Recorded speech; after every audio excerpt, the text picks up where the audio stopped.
வணக்கம் students. Next நம்ம பார்க்க போகிறது டிசி மோட்டார்ஸ். இதுதான் டிசி மோட்டாருக்கான பிக்சர். இங்கே பாருங்கள், இதில் டாப்பில் இருக்கிறதா ஸ்டேட்டார் மேக்னெட், மேலே வந்து மேக்னெட் இருக்குது. நெக்ஸ்ட்டு அதுக்குள்ளே வந்து ரோட்டார் காயில் இருக்குது. இங்கே பாருங்கள், ப்ரௌன் கலரில் இருக்குது, இதுதான் காயில். காயிலுக்கு அடுத்ததாக வருது கம்முட்டேட்டர். இந்த ரெண்டு சைடில் எல்லோ கலரில் இருக்குது, இதுதான் ப்ரஷஸ். இது வந்து ஷாஃப்ட். ஓகேங்களா? ஃபஸ்ட்டு டயக்ராம் பார்த்துக்குங்க, அப்போ தான் உங்களுக்கு அந்த ஃப்ளோ புரியும். இந்த டிசி மோட்டார் நம்ம எதுக்கு படிக்கிறோம்னா, ஒரு எலக்ட்ரிக்கல் எனர்ஜியை மெக்கானிக்கல் எனர்ஜியாக மாற்றுறது யாருன்னா இந்த மோட்டார் தான். ஸோ இந்த மோட்டார் என்ன பண்ணுன்னா, கொடுக்குற எலக்ட்ரிசிட்டியை வாங்கிக்கிட்டு அதை மெக்கானிக்கலாக மாற்றி கொடுக்கும், ரொட்டேஷன்ஸில் நம்மளுக்கு கொடுக்கும். மோட்டராக ஓடுது இல்லையா, அந்த ரொட்டேஷன்ஸ் எதனால் வருது? அந்த எலக்ட்ரிசிட்டினால வருது.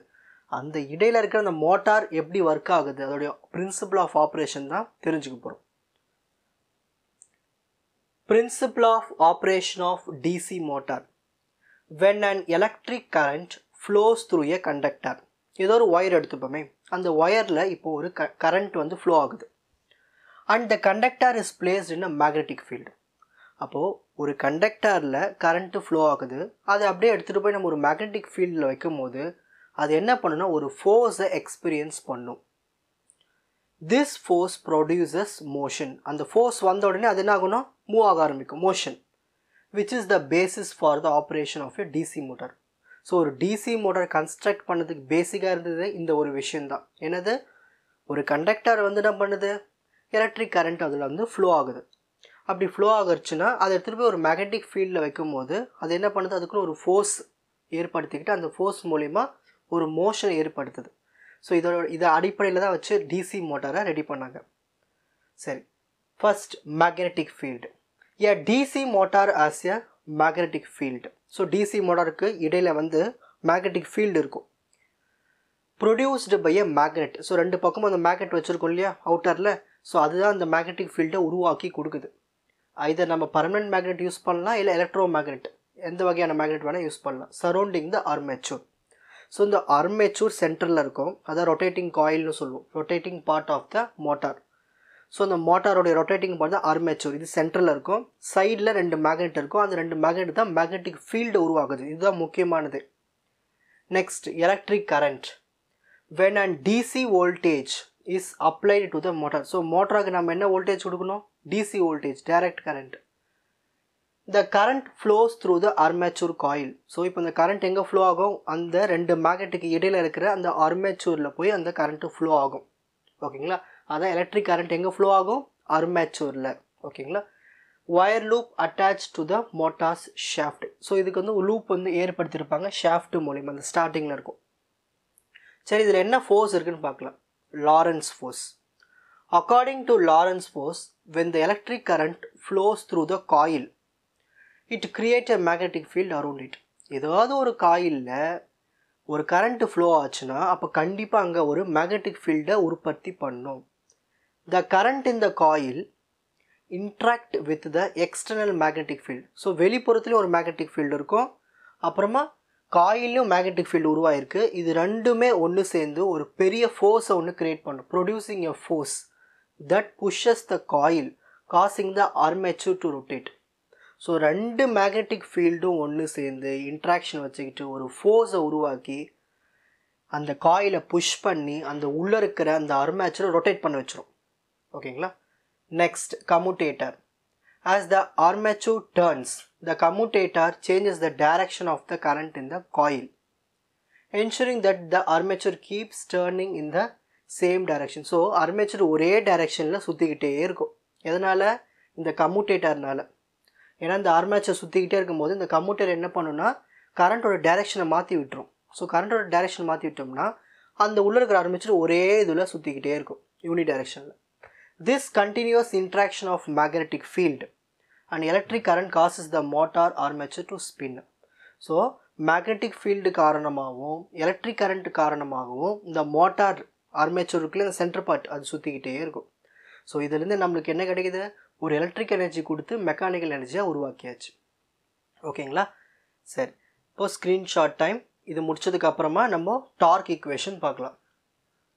ஸோ ஃபஸ்ட் டிசி மோட்டார்னா என்னென்னு எழுதணும். principal operation, அதோடைய content, magnetic field, electric current, force, commutator, final statement. இப்போ next நம்ம பார்க்க போகிறது torque equation of DC motor. next பார்க்க போகிறது torque equation of DC motor. first torque என்னது? ஒரு rotations, அந்த rotationsனால ஏற்படக்கூடிய force. அதை நம்ம மல்டிப்ளை பண்ணும்போது நம்மளுக்கு அந்த டார்க் வேல்யூ கிடைக்கும். The measuring of causing the rotation of a wheel. So ஒரு வீலுடைய ரொட்டேஷன் சொல்லலாம், இல்லை டர்னிங்ஸ் சொல்லலாம், இல்லையா ட்விஸ்டிங். ஸோ இது எல்லாமே சொல்லலாம். Moment of a force about the axis, அந்த குறிப்பிட்ட ஆக்சிஸில் ஒரு ரொட்டேஷன்ஸ் இருக்கும், ஒரு ட்விஸ்ட் இருக்கும், ஒரு டர்னிங், இந்த மாதிரி ஏதாவது இருந்துச்சுன்னா அப்போ தான் நம்ம அதை டார்க்குன்னு சொல்லுவோம். ஸோ டார்க்கு formula, torque is equal to force into radius. So டார்க்கு சிம்பிள் T, ஃபோர்ஸ்க்கு சிம்பிள் கேபிட்டல் F, ரேடியஸ்க்கு ஸ்மால் r. ஸோ இதை பேஸ் பண்ணி தான் கொண்டு போக போகிறோம் derivation. Consider a wheel of radius r, இதுதான் வீல், அதுக்கு radius r, small r, acted by a circumferential force. அப்போது பிளேட் எப்படி இருக்கும் பார்த்துருக்கீங்களே, அதுதான் சர்க்கும்ஃபெரன்ஸ், சொல்லுவாங்க தமிழில் மேற்புறம். ஓகேங்களா, அந்த மேற்புறம் ஃபுல்லாகவே, அந்த சர்க்கும்ஃபெரன்ஸ் ஒட்டு மொத்த மேற்புறம் ஃபுல்லாகவே நமக்கு வந்து அந்த ஃபோர்ஸ் ஒன்று இந்த இடத்துல க்ரியேட் ஆகும். ஸோ த ஃபோர்ஸ் இங்கே எஃப்னு எடுத்துக்கலாம், கேபிட்டல் எஃப். அதை நியூட்டன்ஸில் மெஷர் பண்ணுவோம், unit. Let the force capital F causes the wheel to rotate at n revolution per second. So இந்த டைரக்ஷனில் தான் சுற்றிக்கிட்டே இருக்குது. ஸோ இந்த ஃபோர்ஸ் தான் நம்மளுக்கு என்ன பண்ணோம், சுத்த வைக்கும். எவ்வளவு?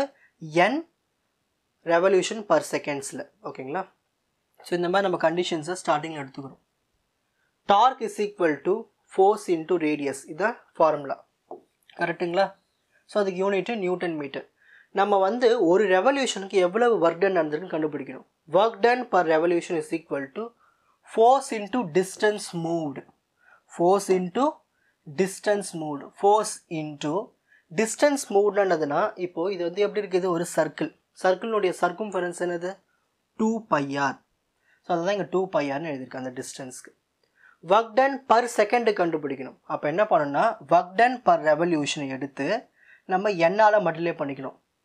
ஏன் என்னால் மல்டிப்ளை பண்ணுறோம்னா, நம்ம இங்கே பாருங்கள் எவ்வளவு ரொட்டேட் ஆகுது, n ரெவல்யூஷன் பர் செகண்டுக்கு ரொட்டேட் ஆகுது. ஆனால் இந்த n வேல்யூ எடுத்துக்கலாம்.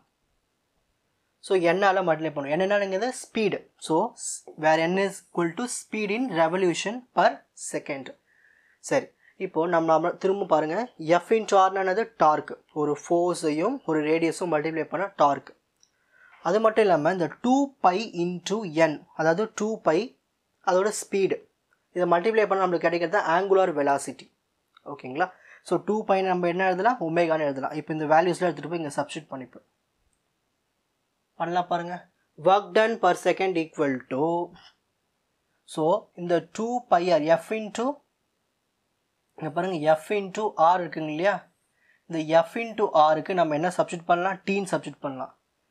2π என்னுக்கு என்ன சப்ஸ்டியூட் பண்ணலாம், ஒமேகா சப்ஸ்டியூட் பண்ணலாம். அப்போது டி இன்ட்டு ஒமேகான்னு எழுதலாமா இந்த ஈக்குவேஷனுக்கு? ஸோ நம்ம ஒர்க் டன் எதில் மெஷர் பண்ணோம்னா watts.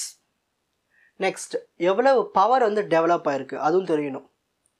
So power developed equal to 2πn, அதாவது ஆங்குலார் வெலாசிட்டியும் டார்க்கையும் மல்டிப்ளை பண்ணால் நம்மளுக்கு எவ்வளோ பவர் டெவலப் ஆகிருக்குன்னு தெரியும். சரி, நம்மளுக்கு ஆங்குலார் வெலாசிட்டி எவ்வளோ கிடச்சிருக்கு, 2πn, 2π ஸ்மால் n. ஓகேவா, இங்கே வந்து 2π ஸ்மால் n தான் இருக்கும் ஃபார்முலாவில், இன்ட்டு டார்க்கு. சரி, அடுத்த ஸ்டெப்பில் பாருங்கள், இந்த ஸ்மால் n இருக்குங்க இல்லையா, அது கேபிட்டல் n/60. கேபிட்டல் என்னா speed in RPM, revolution per மினிட்ல. ஸோ கேபிட்டல் n அதுக்கு 60ஆல் டிவைட் பண்ணிக்கணும். ஸோ இந்த ஸ்மால் n ரிமூவ் பண்ணிட்டு கேபிட்டல் n/60. அடுத்தது, ஸோ இங்கே கேபிட்டல் என்னன்னு சொல்லியாச்சு, speed in RPM, small n வந்து n/60. இப்போது நம்ம பவர் பேலன்ஸ் ஈக்குவேஷன்லேருந்து எடுத்துக்க போகிறோம். ஸோ பவர் பேலன்ஸ் ஈக்குவேஷன் இது வந்து எப்படின்னா ப்ரீவியஸாக நம்ம வந்து படித்தது. ஓகேங்களா, இதெல்லாம் பவர் பேலன்ஸ் ஈக்குவேஷன், இதெல்லாம் ப்ரீவியஸ் டாபிக்ஸு நடத்த வேண்டியது. ஸோ அதுலேருந்து வர ஈக்குவேஷன் தான் இங்கே எடுத்துக்கிறோம், ஃப்ரம் பவர் பேலன்ஸ் ஈக்குவேஷன். சரி, பவர் பேலன்ஸ் ஈக்குவேஷன் இதுதான் ஃபார்முலா, ஞாபகம் வச்சுங்க. EBIA equal to 2πnt/60. EBனா பேக் இஎம்எஃப், ஐஏனா ஆர்மேச்சூர் கரண்ட். ரெண்டுத்தையும் மல்டிப்ளை பண்ணும்போது நம்மளுக்கு 2π கேபிட்டல் என்னன்னா உங்களுக்கு தெரியும் ஸ்பீட் இன் ஆர்பிஎம், Tனா டார்க் பை 60 இந்த ஈக்குவேஷனும். அடுத்தது electrical equivalent of mechanical power developed by the armature. இந்த உள்ள இருந்த ஆர்மேச்சர் இருக்கு இல்லையா, அது மெக்கானிக்கலாக ஒரு பவரை கிரியேட் பண்ணும் இல்லையா, அந்த வேல்யூ நம்மளுக்கு எழுதிக்கணும். அதான் EBIAன்னு சொல்கிறோம். இதில் இருக்க இந்த EB வேல்யூ என்னன்னு சொல்லலாம்னா அதை பேக் EMF வேல்யூ. இதெல்லாம் ப்ரீவியஸ் டாபிக்ஸ். ஸோ அதில் இருக்கிற equation back EMF is equal to flux per pole, அதான் பை சிம்பிள். இசட்னா எவ்வளவு கண்டக்டர்ஸ், நம்பர் ஆஃப் கண்டக்டர்ஸ். ஏன்னா உங்களுக்கு தெரியும் ஸ்பீடு பை 60 இன்ட்டு Pனா பவர் பை ஏன்னா number of parallel path. So இந்த ஃபார்முலா இப்போ நம்ம என்ன பண்ண போகிறோம்னா இந்த ரெண்டு ஃபார்முலாவை எடுத்துக்கிறோம். Second equation substitute the second equation in first equation. First ஈக்குவேஷனாக இருக்கு EBIA is equal to 2 by NT by 60. இதில் இருக்க இந்த பேக் EMF வேல்யூ தான் சப்ஸ்டியூட் பண்ண போகிறோம். அப்போது இது எடுத்துகிட்டு போய் அங்கே இது இந்த இடத்துல சப்ஸ்டியூட் பண்ணணும். இந்த EBக்கு பதிலாக சப்ஸ்டியூட் பண்ணி பேலன்ஸில் எழுத வேண்டியது தான். ஸோ இதான் EB எடுத்து சப்ஸ்டியூட் பண்ணியாச்சு. Into IA is equal to 2 by NT by 60. எனக்கு இது வந்து டார்க் மட்டும் தானே தேவை. ஸோ இந்த T மட்டும் நான் இங்கே வச்சுக்கிறேன். இந்த 60யும் இந்த 60யும் கேன்சல். பை எழுதியாச்சு, Z எழுதியாச்சு, IA எழுதியாச்சு. நெக்ஸ்ட்டு இங்கே இருக்கிற இங்கே இருக்கிற எண்ணும் கேன்சல். பேலன்ஸ்னா இருக்குது P பை A, அதையும் எழுதியாச்சு. இந்த 2 பை இந்த பக்கம் வந்துச்சுன்னா 1 பை 2 பை. ஸோ இவ்வளோ தான் ஃபைனலாக டார்க் ஈக்குவேஷன் எழுதியாச்சு. ஓகேங்களா. நெக்ஸ்ட் இப்போ இந்த 1 பை 2 பை வேல்யூவை கேல்குலேட்டரில் போட்டோம்னா எவ்வளோ வரும்? 0.159 எழுதலாம். மிச்சம் இருக்கிற சிம்பிள்ஸ்லாம் எடுத்து எழுத வேண்டியதான். By ZIA dot P by A newton metre. ஓகேங்களா. ஸோ இதுக்கு பேர் தான் கிராஸ் டார்க்குன்னு சொல்லுவோம். TG இஸ் ஈக்குவல் டு கண்டுபிடிச்ச வேல்யூ அப்படியே எடுத்து எழுதிங்க 0.159 by ZIA dot P by A. So newton மீட்டரில் மெஷர் பண்ணுவோம். இது கிராஸ் டார்க். நம்ம கண்டுபிடிக்க வேண்டியது ஆர்மேச்சூர் டார்க். இப்போ நம்ம வேல்யூஸ் எல்லாமே நியூட்டனில் கண்டுபிடிச்சிருக்கோம். ஒரு ஆர்மேச்சருக்கு கண்டுபிடிக்கும் போது அது கிலோகிராமுக்கு எழுதணும். So 1 kilogram is equal to 9.81 newton metre. அப்போது இந்த வேல்யூவை வந்து கிலோகிராமுக்கு மாற்றும் போது நம்மளுக்கு இந்த வேல்யூ கிடைக்குது. ஸோ TA என்னது ஆர்மேச்சூர் டார்க் இஸ் ஈக்குவல் டு இந்த வேல்யூ தூக்கிட்டு 0.0162 போட்டு மிச்சம் இருக்கிற ஈக்குவேஷனை எழுதிட்டு இந்த நியூட்டன் பதிலாக கிலோகிராம்னு மாற்றிட்டா முடிஞ்சு போச்சு. ஸோ இதுதான் நம்மளுக்கு ஃபைனலாக கிடைச்ச ஆர்மேச்சூர் டார்க். இதுதான் டார்க் ஈக்குவேஷன். ஓகேங்களா. சரி, இப்போ ஸ்க்ரீன்ஷாட் டைம். ஃபஸ்ட்டு டார்க்னா என்னென்னு எழுதணும் ஃபார்முலா. அப்புறம் நம்ம ஒரு வீல் கன்சிடர் பண்ணிக்கிறோம். So work done per revolution கண்டுபிடிக்கணும், ஒர்க் டன் பர் செகண்ட் கண்டுபிடிக்கணும், அப்புறம் பவர் எவ்வளோ டெவலப் ஆயிருக்குன்னு கண்டுபிடிக்கணும். பவர் பேலன்ஸ் ஈக்குவேஷனை பயன்படுத்தி நம்ம என்ன பண்ணணும்னா டார்க்கு கண்டுபிடிச்சிக்கணும். ஸோ கிராஸ் டார்க்கு லாஸ்ட்டாக ஃபைனலில் கிராஸ் டார்க்கை நியூட்டனில் கண்டுபிடிச்ச வேல்யூஸ் எல்லாத்தையும் கிலோகிராமுக்கு மாற்றிக்கணும் ஆர்மேச்சூர் டார்க்காக. உங்களுக்கு இந்த கண்டென்ட் ஈஸியாக புரிஞ்சிருக்கும்னு நினைக்கிறேன். வாட்ச் அதர் எபிசோட்ஸ் இன் த appropriate playlist. Fuji silver academy strength success clarity. வணக்கம்.